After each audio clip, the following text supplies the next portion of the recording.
grabs his wife to stop her from following them, although Noreen never stops struggling. The following morning, while taking Chris to school, Sarah decides to stop by Noreen's house only to find her dead on the ground with her head buried in the dirt. Later, when the police come by her house to take testimony, Sarah notices one of the cops is distracting Chris by playing arm wrestling with him. For a moment, she thinks she sees Chris using unnatural strength to win and even breaking the officer's wrist, but it turns out to be just her imagination. Afterward, Sarah takes a shower and notices her scar is bleeding for some reason. The next day, when Sarah goes back to work, Noreen's death is the first topic to be brought by Louise. Sarah changes the subject to motherhood, confessing she sometimes looks at Chris and does not recognize him.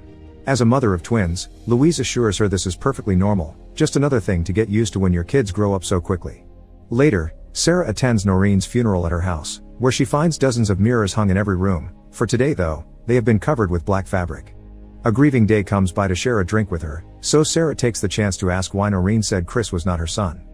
Day explains that just what Noreen did. After their son's 8th birthday, she started to see small changes in the boy's personality and became convinced that he was an imposter. However, it had not been Noreen that killed the boy, it was Day, who had not seen him on the driveway. Days pass by and Sarah tries her best to go back to her usual routine.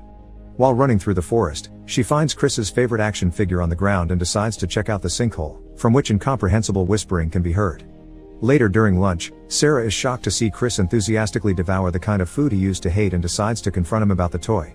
Chris denies having left the house, so Sarah shows him the action figure and presses for the truth, until Chris gets angry and pushes the table at her with uncharacteristic strength. As soon as he realizes what he has done, he apologizes and goes to his room. When night falls, Sarah hears weird noises coming from Chris's bedroom. She comes closer to spy on him through the keyhole in the gap under the door, allowing him to see an alarming scene. Chris is moving around the room on all fours. He also catches a spider and proceeds to eat it. This is too much